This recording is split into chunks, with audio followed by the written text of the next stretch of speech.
Olá a todos e a todas, o meu nome é Priscila Almeida e eu sou psicóloga no Trilho da Santa Casa da Misericórdia de São João da Madeira. Eu sou a Renata, eu sou assistente social também na mesma equipa, no Trilho.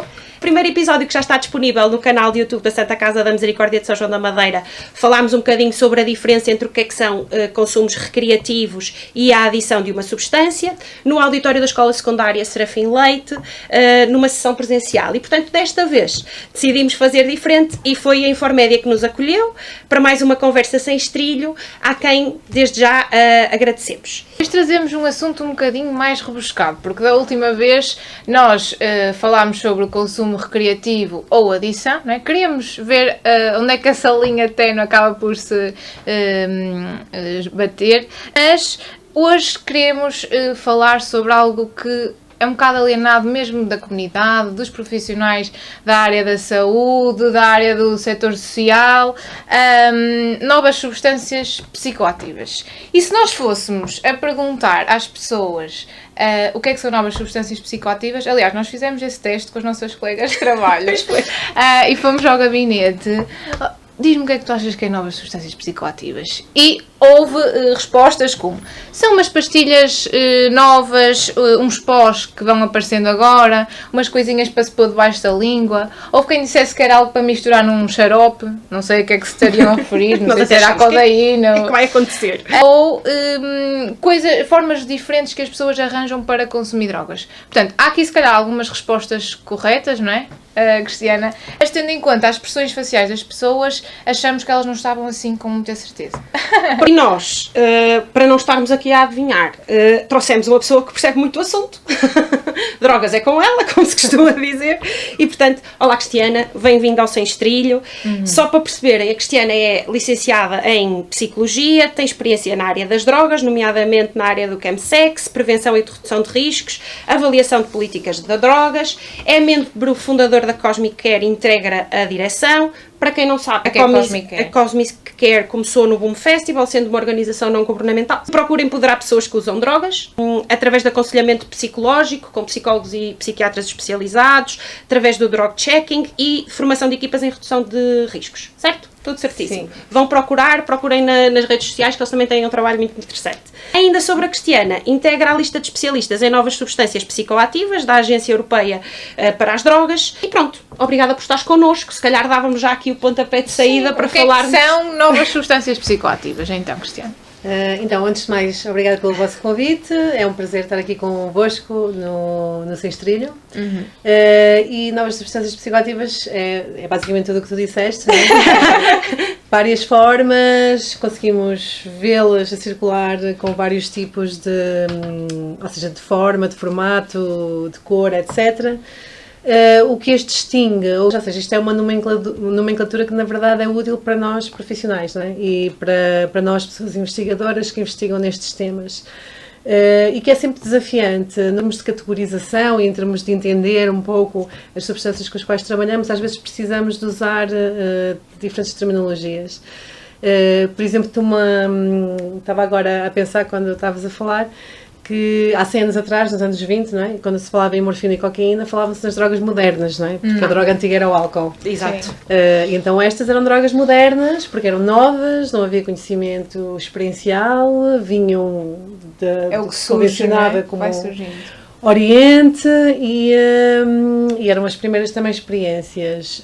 Depois nos anos 90, lembro-me também que se falava o MDMA, o ecstasy, a ketamina, etc. Pronto, que então surgiam, já não eram tão tradicionais como a heroína, a cocaína, e então eram as novas drogas. E de repente... Que eu acho que é o que a malta ainda pensa muito quando se fala em novas substâncias. É o ecstasy e o MD. Sim, elas não são nada novas, elas são, ou seja, em termos de uso no nosso país, tem desde os anos 90, 80, assim, as primeiras experiências, possivelmente, que elas vão circulando nos nossos contextos de lazer noturno, e também de pessoas que procuram expandir ou seja, expandir a sua consciência e usá-las para diferentes fins. Depois tivemos um desafio na altura a partir de 2009, 2010, 2011, não é? Talvez 11 e 12 o expoente das smart shops e dos mercados cinzentos.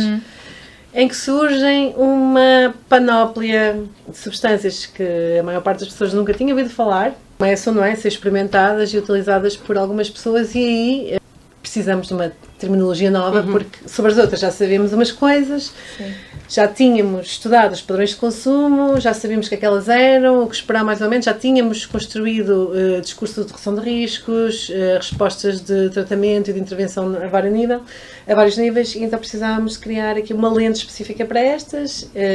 Usa-se o termo novas substâncias psicoativas, NPS. Antes disso usava-se terminologia como Research Chemicals ou químicos de investigação, não é? Que eram basicamente para dizer que havia ali um conjunto de substâncias com efeitos psicoativos, mas que estava ainda a ser investigado o seu potencial uso médico, ou o seu potencial uso para determinados fins, e então precisamos de alguma forma de trazer uma terminologia para entender os seus usos não médicos, não é? Os seus usos e essas, por exemplo, etc. Um nome ou outro de algumas dessas substâncias mesmo na altura das Smart Shops? Na altura das Smart Shops, eu acho que aquelas que se tornaram mais conhecidas e eram mais faladas eram as catinonas sintéticas, particularmente a mefedrona, o 4-MMC, sim. que circulava com os nomes de Blow e Bloom na altura, era o que as pessoas diziam, eu consumo Blow, eu consumo Bloom. Também canabinoides sintéticos, vários, que circulavam como alternativas à cannabis tradicional. E que agora também estão a surgir muitos canabinoides novos, não?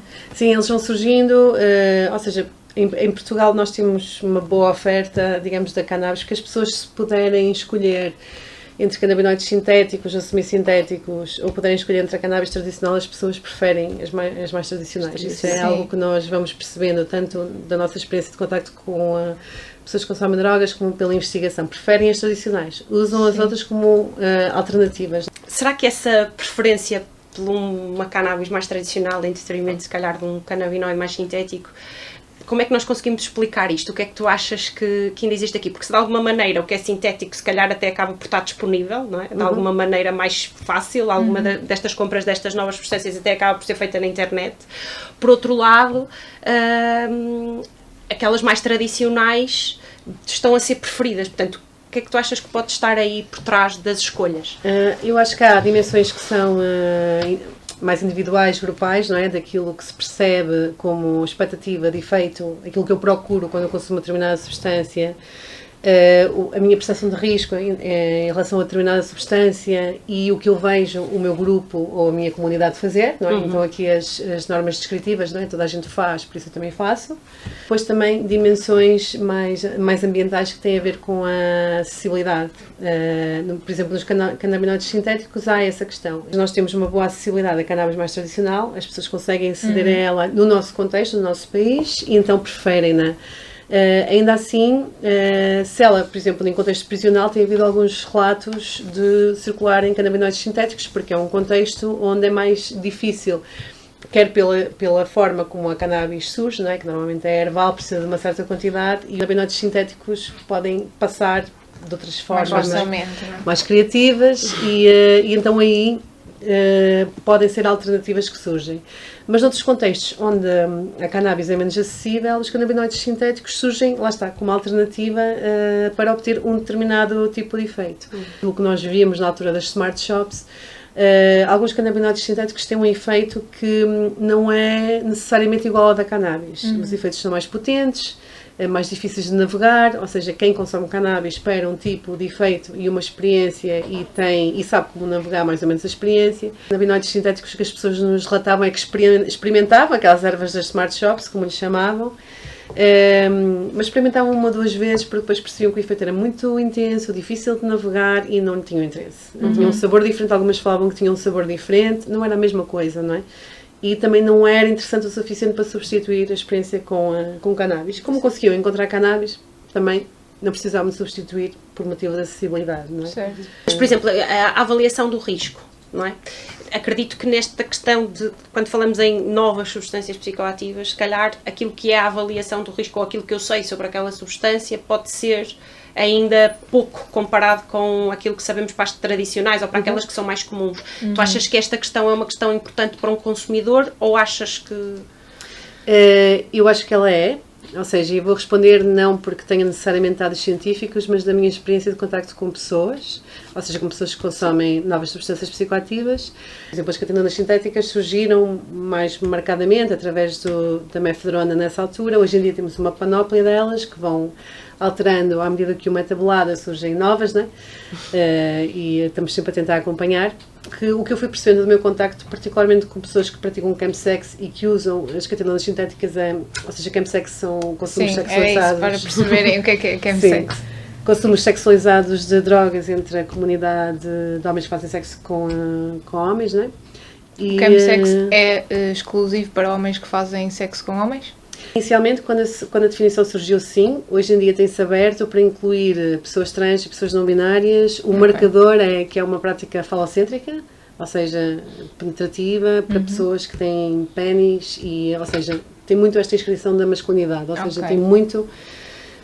Já não é tão fechado em termos de identidade de género, mais aberta porque vemos que há outro tipo de participantes. Na verdade, o marcador é mesmo que é uma prática frequentada, não é? E participada por pessoas socializadas como homens e que têm este marcador falocêntrico. Assim como agregador. Tem que ter um pénis. É isso, basicamente. Pelo menos por agora, não sabemos como é que vai evoluir a cena, mas pelo que nós vimos agora, sim. E porquê é que elas vão surgindo tão frequentemente ou com tanta rapidez? Elas, assim, têm a ver com a evolução das tecnologias de informação e comunicação. Eu estava-vos a dizer que há 100 anos atrás nós tínhamos a cocaína e a morfina, depois começou a surgir a heroína, já tínhamos a codeína antes, mas eram muito pela indústria farmacêutica devagar, não é? Depois houve aí, a partir dos anos 60, 70, também um boom de investigação sobre research chemicals, na altura para ver potencial terapêutico, para determinadas condições de saúde mental, etc. Hoje em dia, o que nós temos estamos numa sociedade globalizada, que não é muito gerida, facilitada, diria mesmo gerida, não é? Por tecnologias de informação e comunicação. A informação está acessível. Gerida ou controlada. Sim, o conhecimento está democratizado e então é muito mais fácil obter informação sobre meios de produção e obter parafernália de produção de substâncias. Por esta via, e também há conhecimento, não é, científico, técnico, não é, específico, que permita também rapidamente substituir uma substância pela outra com mais rapidez. Essa necessidade de substituição tem a ver com esta questão da legislação, ou seja, o facto de a partir do momento em que eu tabelo uma substância e ela passa a ser considerada ilegal, se quisermos para dar assim, a volta à legislação.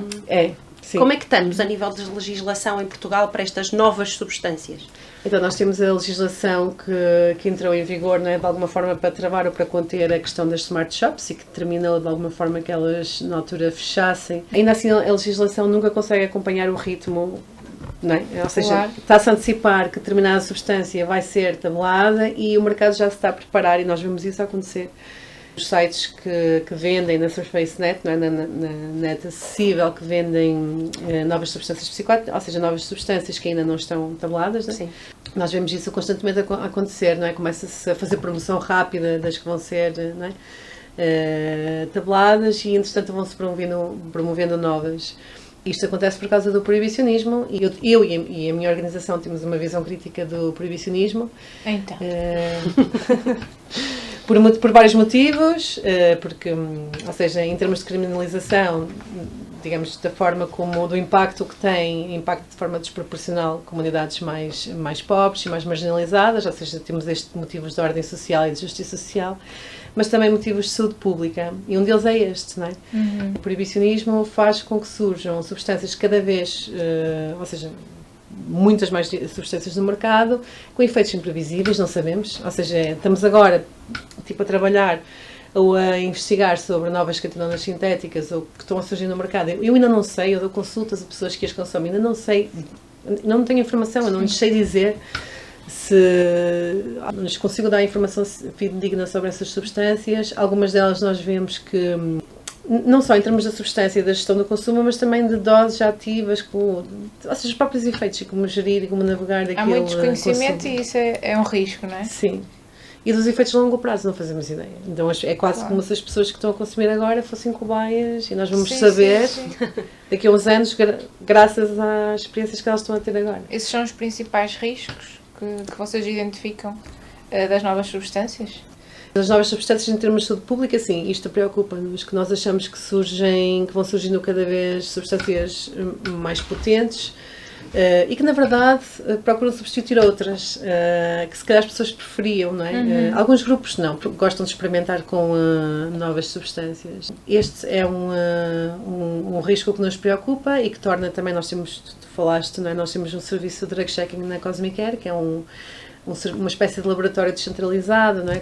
Na nossa equipa inclui colegas de química e de farmácia e que analisamos substâncias ou seja, que circulam nos mercados informais através de amostras que as pessoas nos trazem.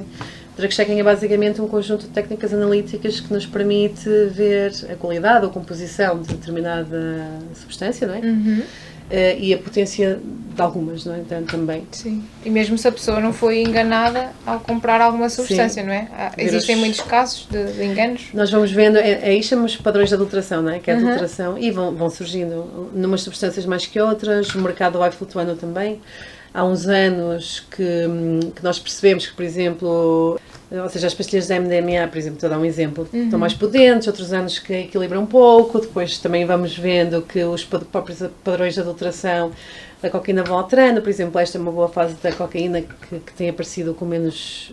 Se há uns anos, por exemplo, era raro encontrar uma amostra de cocaína, que era só cocaína, hoje em dia encontramos algumas, não é? Então permite-nos ver as oscilações do mercado, que vai mesmo oscilando. Às vezes pensa-se na questão das drogas como algo que é rígido, fechado, não é?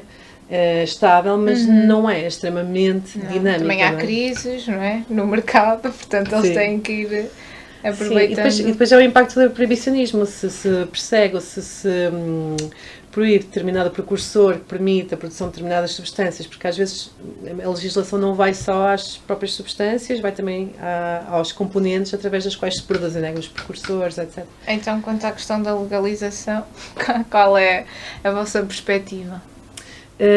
Eu não tenho propriamente uma perspectiva... É difícil, não é? Também assumir uma posição. Ou seja, nós temos uma perspectiva que é antiproibicionista na medida em que o proibicionismo não resolve, não é? Agora, como é que nós poderíamos entrar num mercado que fosse regulado? De que forma? Ou seja, eu não acredito que pudesse ser de uma forma que tivesse o potencial de ser... capturada pelos mecanismos capitalistas, não é? Porque ia haver uma lógica possivelmente predatória à volta dos consumos. Teria de haver aqui uma direção muito orientada pela saúde pública, ou seja, por princípios de saúde pública e por princípios de redução de riscos, sendo que a própria regulamentação já seria uma medida de redução de riscos, porque permitiria saber exatamente quais são as substâncias, não é? Então tudo o que vem da incerteza em relação às substâncias que circulam, ou tudo o que vem da falta de informação, etc., poderia aí ser de alguma forma absorvido. Por isso, não tenho uma solução. Eu acho que há várias pessoas que estão a pensar em modelos de regulamentação, há vários países também que estão a experimentar mesmo com a cannabis. No ano passado, por exemplo, conheci o modelo de Malta de regulamentação de cannabis, que eu achei super interessante, porque é informado do início ao fim por princípios de redução de riscos. Sim. Aquilo funciona com os modelos de cooperativa, ou seja, mais ou menos de cooperativa, na forma como os produtos são comunicados, mas eu acho que não sabemos ainda muito bem, porque ou temos o álcool e o tabaco regulamentado, não é? E aí sabemos que é uma indústria for profit, ou seja, que houve... Sim. Não é? Eu diria assim, em resposta curta, que teria de ser um modelo regulamentado, informado por princípios de saúde pública e de redução de riscos. E provavelmente participado pelos próprios consumidores de substâncias, não é? E participado, porque acaba por haver aí um impacto que eu acredito que seja muito importante depois também para o consumidor, não só do ponto de vista da questão da saúde pública, pelo que tu dizias da regulamentação da substância, mas porque também de que forma, não é? Porque aqui a questão do proibicionismo, tu agora falaste sobre isso, é interessante mesmo para as que consideramos ilícitas ainda hoje, não é? Como a cannabis, a heroína, a cocaína, todas essas, só para as pessoas terem mais ou menos noção de que é que estamos a falar quando estamos a falar de ilícitas. Nós falava no geral. Exatamente, nós falamos, já conseguimos muito facilmente nos acompanhamentos e atendimentos que temos perceber os efeitos destas substâncias, que apesar de serem ilícitas já estão de alguma forma estudadas e nós já as conhecemos, não é? Nestas novas substâncias que estão sempre a surgir, e tu há bocadinho tocaste nisso, né? Estás a atender pessoas que estão a consumir coisas que nós não sabemos quais é que são os efeitos. isto pode ser uma diferença, apesar de termos algumas ilícitas, não é? Que elas são consideradas ilícitas, mas que nós conhecemos, sabemos de onde é que vêm, os próprios consumidores conseguem relatar e ter conhecimento dos efeitos para estas novas substâncias que acabam por, algumas delas quando surgem até serem legais, não é? Que tipo de impacto é que tu achas que isto vai ter nos consumidores, tanto destes que fazem já estes consumos de ilícitas, como nesta malta que experimenta estas novas substâncias? Pegar na tua questão anterior, porque disseste uma coisa que eu acho que é importante, que é, palavras sobre os riscos, e eu acho que um dos riscos de surgir novas substâncias constantemente, também é este de nós perdermos capital, ou seja, porque, por exemplo, na intervenção com heroína nós temos, ou seja, na dependência de heroína nós temos imenso capital, sabemos como fazer, sabemos quais são as opções medicamentosas, psicofarmacológicas, ou seja, o que é que se pode... Há já muito avanço. Sim, mesmo em termos de equipas multidisciplinares sabemos mais ou menos como lidar, com estimulantes não temos propriamente...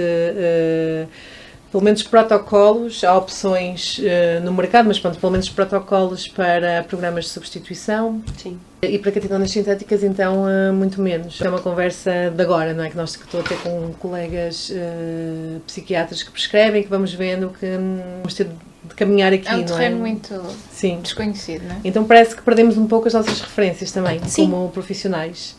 Pegando na tua questão, eu diria que as substâncias tradicionais, não é? As substâncias mais clássicas, que na verdade as novas surgiram como alternativas legais destas mais tradicionais, Exatamente. Não é? Era por aí mesmo, não é?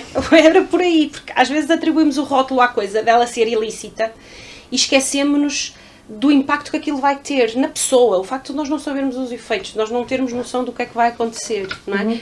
Lá porque uma é lícita e porque eu se calhar até aceda a ela sem ir, por exemplo, a um meio que seja, que a maioria da comunidade e da sociedade denomina como perigoso, não é?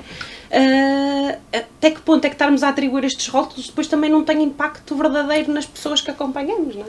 Eu acho que nós, como profissionais de saúde, de ciências psicológicas, ou seja, pessoas psicólogas, etc., devemos sempre desestigmatizar também e tirar o peso da linguagem que usamos, não é? O peso da linguagem é... Eu sinto isso muito enquanto profissional, que o estigma está muito presente. Eu acho que se nós até falássemos em novas substâncias psicoativas, mesmo numa rede profissional daqui da área e tudo, parece um monstro, se calhar se formos a falar sobre isso, as pessoas que consomem substâncias também continuam a levar o carimbo, não é? Sim. Porque eu acho também porque os profissionais não conhecem muita coisa, nem sabem como lidar com a situação, com a temática, e é mais fácil a reação. Sim, aqui é uma velha tensão, que é a velha tensão entre os usos lícitos, legítimos e ilegítimos de substâncias psicoativas, que na verdade está na origem do proibicionismo das drogas, não é? Ou seja, a primeira legislação, mesmo em Portugal, a nossa primeira legislação das drogas, não é? E nós este ano celebramos 100 anos de criminalização e 25 anos de criminalização. Fomos, em termos dos países europeus, fomos dos mais tardios a implementar a criminalização, também porque a Portugal chega tudo mais tarde, inclusivamente as tendências de consumo de drogas. Fomos o primeiro, não é? Na Europa a implementar a descriminalização. Temos assim estes dois marcos. E há países que até vêm tentar perceber, não é, como é que está a correr. Sim, porque nós hoje em dia estamos com vários discursos públicos, não é? Em torno dos usos, volto a dizer, consumos lícitos, legítimos e ilegítimos, isto está formulado na nossa primeira lei das drogas. Pois está. É para uso médico, é um uso legítimo, tudo que não seja um uso médico, ou seja, é ilegítimo, mas é esta formulação. E hoje em dia nós temos estas tendências também, porque temos movimentos de advocacy, não é? E movimentos sociais e discussões públicas e artigos mediáticos, etc., que falam, por exemplo, dos benefícios terapêuticos de psicodélicos, de cannabis. Depois também temos aqui na própria cannabis a distinção entre o CBD e o THC, não é? Que é este que é a droga, este é o terapêutico. Então, esta mesma tensão, né, surge ali e nós depois nomeamos CBD, que é para não dizer que há muita gente que substitui depois a cannabis pelo CBD porque Sim. acha que é a alternativa mais saudável. Sim, vou fazendo por isso, bem que o CBD também nós não temos uma legislação, ou seja, o CBD é na mesma cannabis com baixa concentração de THC, mas é na mesma cannabis, a nossa lei da droga não distingue. E ele é vendido, mas não é legal para consumo humano, ou seja, ele é vendido novamente de forma legal, porque aquilo é o cânhamo industrial, que é o cânhamo que é produzido com menos a concentração de THC controlada, não é? Que basicamente é o que distingue o cânhamo da cannabis. Sim, não é? sim. Esta também é toda uma outra conversa. Mas nós estamos num contexto não é, de um número crescente de substâncias e que isto também altera a forma como as pessoas veem os seus consumos e as decisões que tomam sobre os seus consumos. Tipo, vou consumir esta porque é um uso não médico, um uso terapêutico, um uso para autoconhecimento, ou seja, também à medida que a sociedade se vai desenvolvendo e que os discursos públicos sobre determinadas substâncias mudam, as motivações para o consumo e o entendimento e as expectativas desses usos também alteram, não é? Por exemplo, nas psicodélicas isso é muito claro. Usa estas substâncias para o autoconhecimento, para explorar, etc. Ou seja, tem aqui um discurso muito enquadrado. Eu acho que estas tensões todas que nós vamos vendo têm sempre a ver com a legitimidade que atribui a determinado uso. E normalmente os recreativos, os hedonistas, para fins sexualizados, pensando no chemsex, para fins lúdicos, etc., são sempre o tipo de consumo que se vê, não é? Como consumo, ou seja, como uso ilegítimo. Não é digno, não é? Sim. Se calhar porque Portugal ainda é muito tradicional em alguns valores, não sei. Portugal acaba por se distinguir de alguma maneira na visão quanto a esse consumo mais recreativo, ou é algo assim mais abrangente na Europa? Eu acho que é western. geral. Aliás, neste momento até acho que é global. As próprias tendências legislativas são globais, não é? Há um bocado falava da criminalização das drogas em Portugal, vem também das discussões e de 1912, não é? Da primeira conferência do ópio, não é? Vem tudo daí. Então, Sim. nós próprios importamos formas de entender as substâncias. Importámos durante algum tempo, que não conseguimos acho tão bem foi com o álcool, não é? Porque havia a história da lei seca e nós importámos aquilo Não, pouco. nós tivemos movimentos temperance em Portugal. Sim. Tivemos movimentos temperance. Mas durou menos. Sim, O álcool é específico. Aqui a diferença é que o álcool é o nosso intoxicante histórico. Exatamente. E para além disso, nós dependíamos nessa altura particularmente muito da exportação de álcool, ou seja, não teríamos Portugal, lei seca. não é? Não teríamos lei seca. Até mais não. Aliás, nós tivemos o contrário, que foi, nós tivemos tentativas de movimentos temperance em Portugal que não resultaram. Nada, é isso. Nós Mas não aderimos tão bem. depois, quando na crise ali no fim dos anos 20, quando diminuiu a importação, aliás, de vinho para os Estados Unidos, Reino Unido, etc., tivemos o contrário, que foi o Estado Novo a pensar, se eu não exporto o vinho, como é que eu aumento o consumo cá dentro? Cá dentro. Exato. A publicidade está completamente fazê-los direcionada para beber mulheres vinho. e crianças. Sim, sim, sim. Claro, Continuamos a sim. lidar muito com esta questão de continuarmos a publicitar, não é? Álcool de forma muito aberta e para toda a gente. Apesar de termos supostamente uma legislação que faz aqui uma série de controlos, não é? Nessa altura era tipo, beber vinho é dar de comer a 1 milhão de portugueses. Exatamente. Era tipo, é quase um ato político beber vinho. Exatamente. Bebam. É cultural. Exatamente, cultural, bebam, bebam.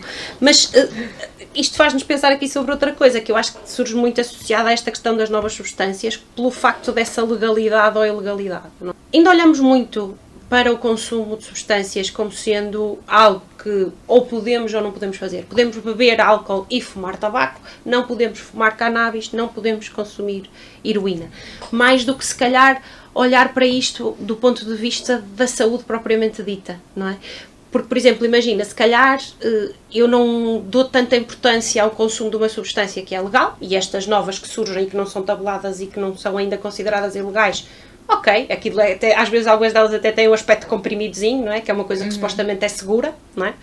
E por outro lado, esta coisa de a cannabis, a heroína, a cocaína, são ilegais. Também aqui é complexo porque há vários níveis, né? Por exemplo, eu acho que a heroína, o consumo de heroína tem um certo estigma, ou seja, ainda continuam obviamente novas pessoas a experimentar e a desenvolver, não é, padrões de consumo de heroína e experimentar opioides e tal. Mas muitas pessoas com quem eu falo dizem: eu já consumi isto tudo, heroína nunca, não é? Heroína é aquela linha que não se pode pisar, sim, não é? Heroína está marcada. Sim, há aqui uma questão muito que tem a ver com um trauma histórico, não é? Sim. Ou seja, de facto, nós tivemos aqui uma situação, ou seja, mesmo uma epidemia. Quase todas as famílias tinham alguém, não é, na sua família que tinha problemas de consumo, etc. Então é muito marcado depois também essa parte. E depois tem a ver com visões mediáticas nas nossas séries, etc. Na informação que nós vamos vendo, também há muito discurso estigmatizante, mas também vemos algo que algumas, por exemplo, a Susana Ronconi, que é uma teórica italiana, ela fala muito de normalização do consumo. E nós vemos que tem também ocorrido este fenómeno de normalização do consumo das substâncias em subculturas juvenis e em determinadas subculturas de lazer noturno, etc. Por exemplo, hoje em dia não é estranho que no nosso grupo de amigos alguém use cocaína, ou alguém consuma ecstasy e MDMA num festival, ou que alguém consuma cannabis, ou seja, não é algo que é extravagante ou que sequer exige uma intervenção do grupo, não é? Ou seja, há este processo também de acomodação destes consumos nas novas gerações, destes consumos quando eles são recreativos, porque quando nós falamos de consumos que são ocasionais e recreativos, ou seja, muitas vezes eles não têm um risco muito agravado.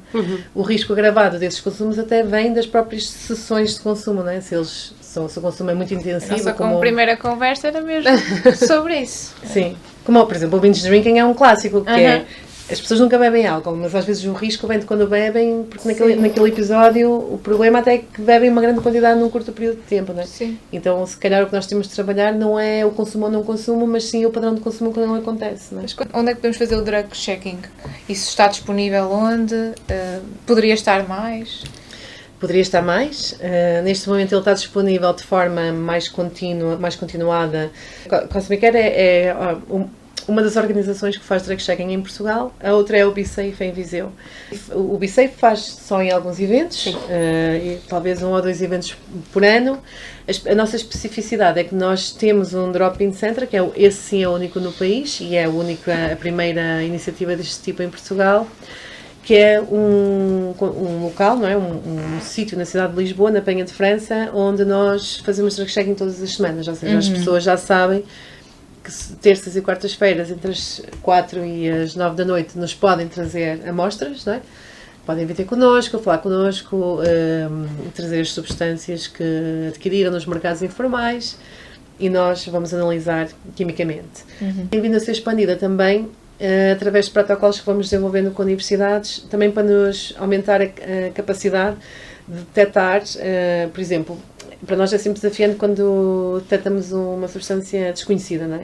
Ou seja, é desconhecida, mas é psicoativa, o que é isto, não é? Sim. Então estes protocolos com universidades que vamos estabelecendo também nos enriquece e amplifica o potencial de detecção, também com componentes, ou seja, compostos que podem ter risco acrescido para as pessoas, não é? Mas mesmo quando não temos drug checking, a verdade é que conhecermos os padrões de adulteração dos mercados informais de Portugal nos permite também, mesmo na ausência do serviço, comunicar riscos, comunicar formas de consumo com menos risco, não é? Mais seguras.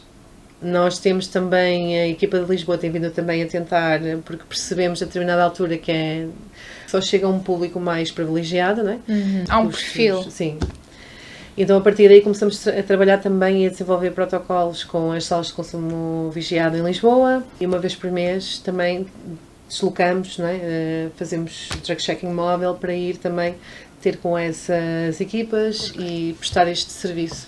E implica também que nós atualizemos as nossas técnicas e que pensemos também como comunicamos risco, etc.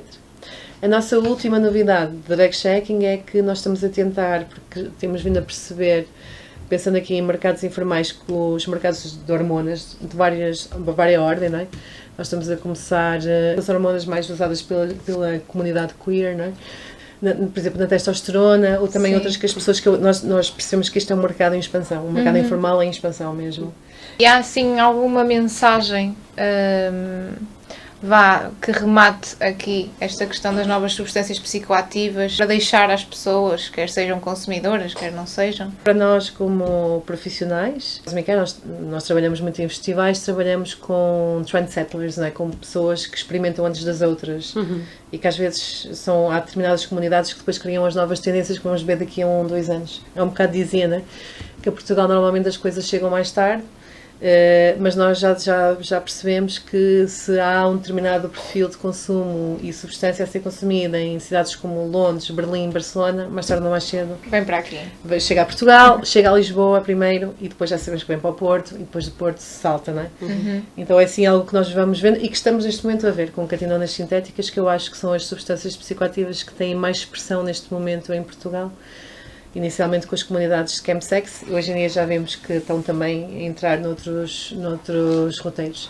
Temos de ter uma perspectiva que é global. Estamos a falar de mercados de drogas globais, não é? Muito facilitados por, sei lá, redes sociais, por redes de dealing, não é? E de envio que são crescentemente sofisticadas, que é importante sempre um networking mais internacional e pensarmos os fenómenos de forma Já não tens que sair de mais casa, não é? global. Para ir comprar. Sim. Não, mas é que não mesmo. Exatamente, já não tens que... A lógica estafeta, sei lá, eu falo com pessoas que me dizem isso, é super fácil. Eu dou um clique na app e passado meia hora está na minha caixa de correio, literalmente. Sim. Né? Tem a ver com a acessibilidade que falávamos É uma há pouco. população mais jovem também, esta que consome estas novas substâncias psicoativas, ou não? Eu trabalho muito com as pessoas que praticam chemsex e não acho que seja um público mais novo. Ok. Porque as substâncias também têm uma inscrição subcultural, não é? Há determinadas subculturas onde é mais comum consumir-se determinadas substâncias do que noutras, não é? Então temos se calhar um grupo que é mais nicho de psiconautas, não é? Assim, pessoas que gostam de experimentar com efeitos de outras substâncias e comunicam e documentam, etc. Que normalmente até são essas pessoas e a forma como elas produzem conhecimento experiencial de forma pioneira, muitas vezes é aí que nós vamos recolher informação sobre novas... Muitas vezes é aí que nós vamos aprender quando vamos falar de uma substância nova. Os grupos que vão experimentando com outras substâncias por causa do efeito ou do que entendem ser um efeito mais interessante por um outro motivo. Pronto, às vezes também tem a ver também com a disponibilidade, não é? Com a facilidade de colocar determinada substância em determinado mercado. Então é muito complexo. Deixavas ficar alguma dica para o pessoal, que algum cuidado para o pessoal que está a consumir este tipo de substâncias ou que está a pensar experimentar? Eu acho que a dica que nós deixamos sempre quando se fala de novas substâncias psicoativas, aquela óbvia é que é importante sempre as pessoas terem noção que não sabemos os efeitos a longo prazo. Obviamente que quando não conhecemos as substâncias nem os seus efeitos, o melhor é sempre não consumir. Mas sabendo que algumas pessoas consomem, diríamos sempre começar com doses pequenas, esperar pelos efeitos, antes de decidir redosear e tentar procurar informação. Às vezes as pessoas não sabem necessariamente o que estão a consumir. Então efeitos diferentes, o tempo de efeito também é diferente e a pessoa pode... Então também de alguma forma aumentar a consciência para aí, não é? É importante sabermos o que é que estamos a consumir e hoje em dia em Portugal existem respostas, não é? Ou seja, existem equipas que trabalham sobre isso e a Quer tem uma página de Instagram, um website, há outras equipas como a ObiSafe, a vossa também, não é? Que trabalha nesta área, ou seja, já há, se calhar se nos anos 90 não existia, agora há, não é? Sítios onde procurar e onde fazer perguntas. Sim, e o objetivo é mesmo falar sobre estas coisas, não é? Sim, é isso. Sim. Aliás, é esse o objetivo deste podcast. E que não sejam duas organizações a nível nacional a tocar no assunto. E que não ficamos nesta coisa em que ficamos às vezes que tu dizias, não é? Surge em Lisboa e depois parece que a informação se concentra ali, não é? Depois vai para o Porto e parece que... Sim. E os consumidores estão em todo lado, na verdade, não é? Portanto, todos nós precisamos de informação para trabalhar com eles. Aqui entramos noutro tema diferente, que é as políticas públicas e a forma como o funding, o financiamento é... Vamos marcar outro episódio para marcar outro episódio para falar sobre isto. É importante que as pessoas saibam o que é que são as novas substâncias, não é? São coisas que vão surgindo à velocidade da luz. E que muitas vezes realmente estamos a tentar ir por um lado para evitar alguns riscos e por outros estamos a criar outros tantos, não é? Sim, e ter noção aqui de que não estamos conhecedores de tudo o que estas substâncias trazem, não é? Esta ideia de que muitas vezes o que as pessoas acham que estão a consumir não é o que estão a consumir e, portanto, é importante terem essa atenção. Se o fizerem, deixar este alerta de que o façam com cuidado, tentem doses mais baixas e que vão... Esperem que bata. E que depois, então, se pensa a partir daí. O nosso próximo episódio vai sair a dia 29 de agosto. Dia 26 de junho é hoje. Pois é. Que é o Dia Internacional contra o Abuso e o Tráfico Ilícito de Drogas. Exatamente. O próximo sai a dia 29 de agosto para falarmos desta vez sobre o jogo. Sim, jogo online. O jogo online. Vamos também ter convidados, portanto estejam atentos. Nós vamos colocá-lo também no nosso canal de YouTube e publicitá-lo nas nossas redes sociais, a Santa Casa da Misericórdia de São João da Madeira, a quem agradecemos também por nos estar a deixar fazer uma coisa que é desafiante e por um lado também ousada da nossa parte e da parte da Santa Casa, não é? Sim. E agradecer também ao nosso parceiro nesta jornada, a Câmara Municipal de São João da Madeira, não é? O município que embarcou nesta ideia connosco. Aquilo que nós viemos cá fazer todos os santos episódios é isto mesmo, não é? Viemos falar sobre estes temas e sempre sem estrilho.